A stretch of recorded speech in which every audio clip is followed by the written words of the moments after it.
तुला काय वाटतं बाळू, मी प्रयत्न नाही केला? कालपासून तिच्या मागे मागे करते, सांगण्याचा प्रयत्न करते, पण ती सारखं मला हडतूड करते. हो, तुम्ही बिल्डरचा फोन आला ते तरी सांगायला पाहिजे ना. सांगितलं नाही मी तिला? सांगितलं, पण तिने ऐकायला हवं ना रे. मला म्हणाले बिल्डरशी बोलणं झालंय माझं, पैशाची सोय झाली आहे माझी, मी काय बोलणार? असं म्हणाल्या त्या? मग काल रात्री मी सांगायला गेले तर आईस्क्रीम कोंबलं माझ्या तोंडात. काय करायचं सांग? काळीच काढून द्यायचं का रे हातात तिच्या? ही बाई स्वतःची इतक्या तोऱ्यात असते ना की एखाद्याने काळीच जरी दिलं ना तरी भिरकावून देईल, ही इतकी माजोरडी बाई आहे. अहो पण वच्छी मावशी, हे सगळं निरंजन दादा किंवा स्वानंदी ताईंना सांगायला पाहिजे होतं ना तुम्ही. तिने किती गोष्टी लपवून ठेवल्या त्या घराच्या, त्या झाल्यात का उघड? मग मी काय करणार? हा ढोंगी बाई.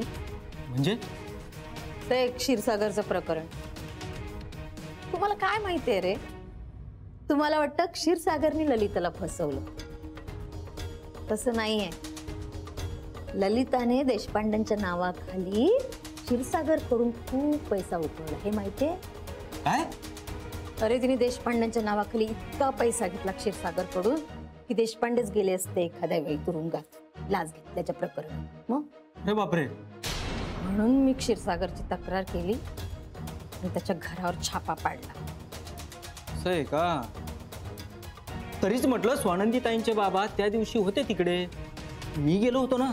मी नसते ना, क्षीरसागर ऐवजी देशपांडे असते तुरुंगात. म्हणूनच सांगतो वच्छी मावशी, हे सगळं नील साहेबांना किंवा निरंजन दादांना सांगायला पाहिजे का नको?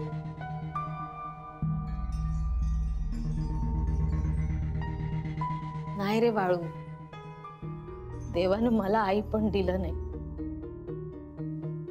पण ललिता आई आहे रे त्या दोन मुलांची.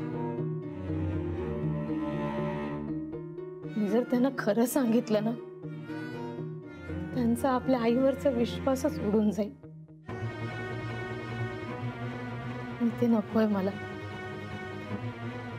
मी मारे तिला धमकी देते की तुझ्या मुलांना मी खरं सांगेन, पण नाही रे माझ्याच्याने ते होणार. आईला मुलांपासून नाही तोडू शकणार मी. मग जगानं मला वाईट ठरवलं तरी चालेल. हो पण वच्छी मावशी, नील साहेब आले तर काय बघतील? घर गेलं हेच ना. त्यापेक्षा आधीच जर सगळं सांगितलं असतं तर काय झालं असतं? घर गेलं तर दुसरं बांधता येतं ना बाळू. माझा नील याच्यापेक्षा मोठं घर बांधेल.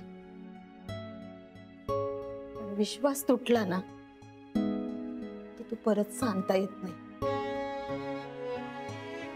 ललिताला कसंही वागू दे रे माझ्याशी, पण मी नाही तोडणार तिला तिच्या मुलांपासून. तिच्या कर्माची फळं आहेत, ती भोगेल. मी कोण बाबा तिच्या कर्माचा पाढा वाचणारी, तिचा फैसला करणारी? अहो वच्छी मावशी, हे सगळं खरं असलं ना तरी पण स्वानंदी ताईंचं काय हो? तुम्हीच आणले ना त्यांना या घरात.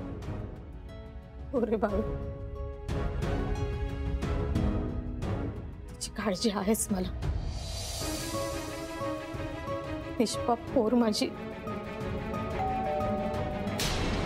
बाळू, लोक आले घर बघायला, सुरुवात झाली म्हणायची. देवा, पाण्यात टाकलंयस, हातपाय हलवायलाच पाहिजे आता.